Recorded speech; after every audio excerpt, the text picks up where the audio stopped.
मुलजिमा ने पुलिस को बताया कि मकतूल सिर्फ एक कारोबारी आदमी था। मुलजिमा के लिए उसके पास कोई वक्त नहीं था और उसके इसी रवैये ने उसे इस हालत तक पहुंचाया था।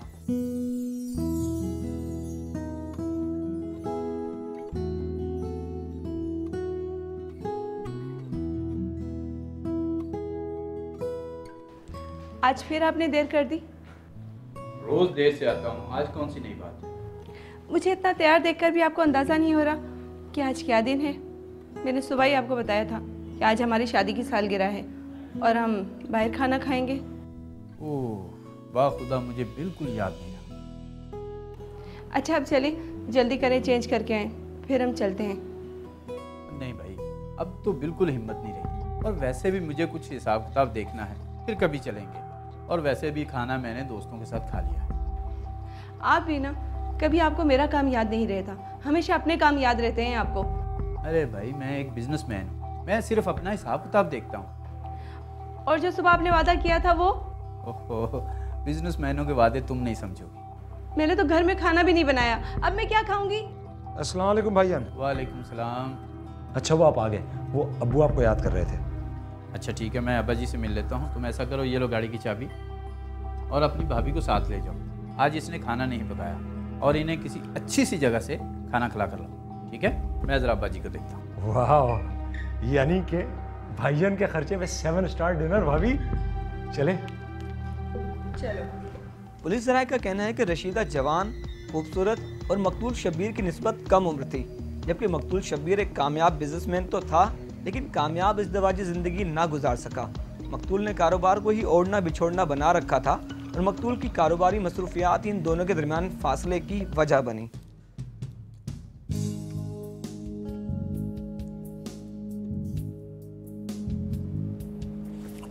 भाभी क्या हुआ, खाए ना। आप खामोश और अफसरदा से क्यों बैठी हैं? लतीफ़, तुम जानते हो मैं इतनी तैयार क्यों हूँ? भाभी ये तो मुझे नहीं पता, लेकिन एक बात कहते कहते रुक गया था। वो क्या? भाभी वैसे तो आप बहुत खूबसूरत हैं, लेकिन आज आप बहुत ही हसीन लग रही हैं। लतीफ़, आज हमारी शादी की सालगिरह है और तुम्हारे भाई के पास मेरे लिए वक्त नहीं।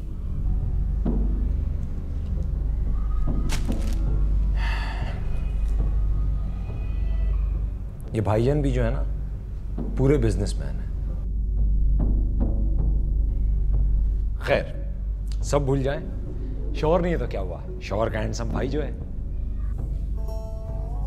शौहर का भाई शौहर नहीं हो सकता। भाभी, शौहर से ज्यादा उम्मीद मत रखें।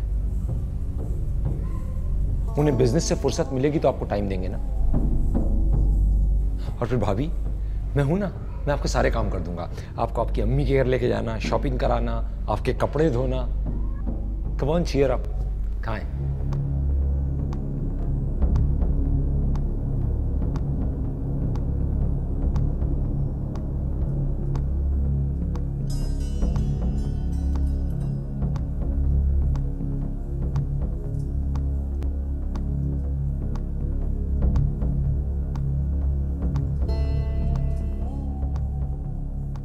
रशीदा के बयान के मुताबिक ये उसका शादी के बाद लतीफ़ के साथ अकेले जाने का पहला तजुर्बा था, जो खिलाफ तवक्का उसे अच्छा लगा। चूँकि मकतूल शब्बीर को कोई एतराज़ न था, इसलिए मुलज़िमा रशीदा लतीफ़ के साथ ही जाती थी। रशीदा के मुताबिक लतीफ़ का रवैया उसके साथ बहुत मोहब्बत भरा होता था, क्योंकि एक ही घर में होने की वजह से मौके भी बहुत थे और ये दोनों एक दूसरे से करीब तर होते चले गए। लतीफ़, वो अम्मा कल कह रही थी कि लतीफ़ से कहो कि अब वो शादी कर ले। कह देती, कर ली। फिर वो पूछती कि किससे, तो मैं क्या कहती? कह देती इससे।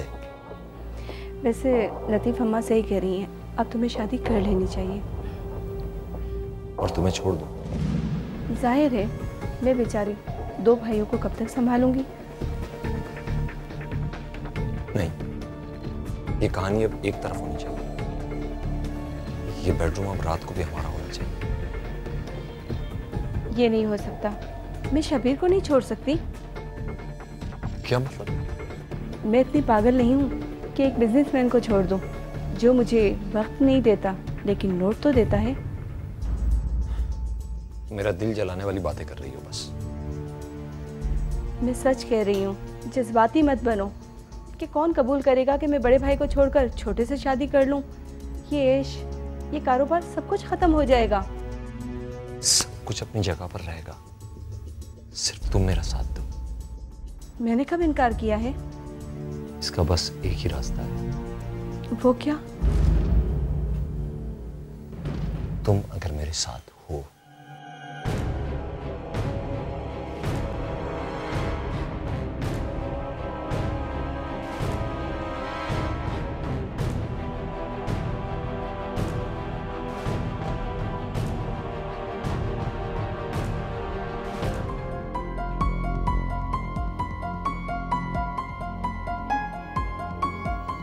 इस तरह कारोबार मैं संभाल लूंगा, किसी को कोई एतराज भी नहीं।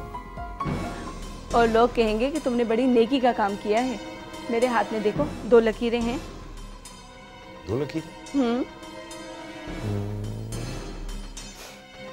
ये तो एक है। दूसरी लगता है बनानी पड़ेगी। ये कहाँ से आ गया? इसका कुछ करना पड़ेगा।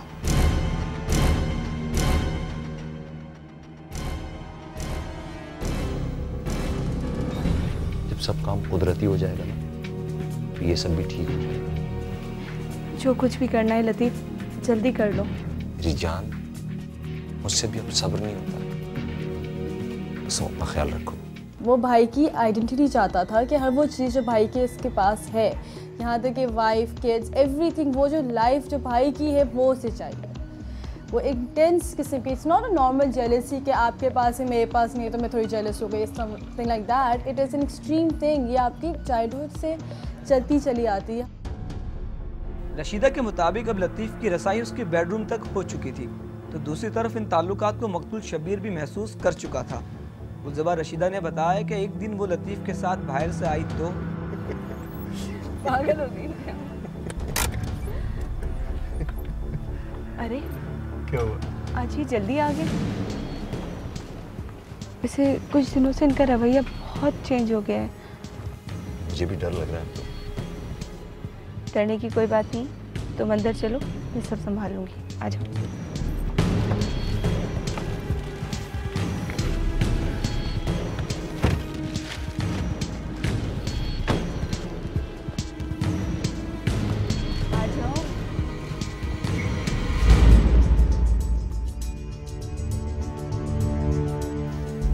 तक आई नहीं, पता नहीं कहाँ रह गई।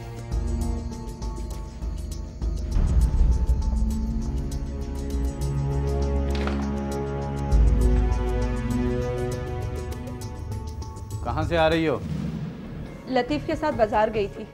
मैंने पहले भी तुम्हें कहा था कि लतीफ़ के साथ ज्यादा आना जाना अच्छा नहीं। आपने खुद ही तो कहा था कि कोई काम हो तो लतीफ़ के साथ चली जाया करो। आपके पास तो मेरे लिए वक्त ही नहीं होता। अगर मैंने एक दफा कह दिया तो इसका ये मतलब नहीं है कि तुम रोज उसके साथ चली जाओ, जब दिल चाहा मुंह उठाकर चल दी। ये आप क्या कह रहे हैं? मैं रोज तो नहीं जाती। रशीदा बेगम, मुझे सब पता है। ये आप क्या कह रहे हैं? वो आपका भाई है। अपने आप को देखो, अपना हुलिया देखो। कौन कहेगा कि तुम अपने देवर के साथ जा रही हो?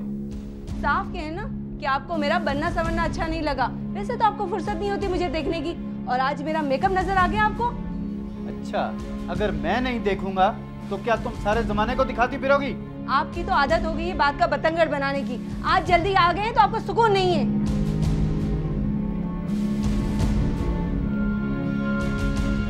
पुलिस को दिए गए मुलजिमा रशीदा के बयान के मुताबिक शब्बीर अहमद का रवैया दिन ब दिन उसके साथ खराब होता जा रहा था। शब्बीर अहमद वक्त बेवक्त घर आने लगा था, जिससे कारोबार भी मुतासर हो रहा था, जबकि दूसरी तरफ दोनों भाइयों के ताल्लुकात में भी कशीदगी पैदा हो चुकी थी। लतीफ़ की शादी के लिए दबाव बढ़ रहा था, इसलिए फैसले का वक्त आ गया था, जबकि रशीदा और लतीफ़ किसी भी कीमत पर एक दूसरे को छोड़ना नहीं चाहते थे। मैं परेशान हूँ जिसकी मंजिल नहीं, ऐसा इंसान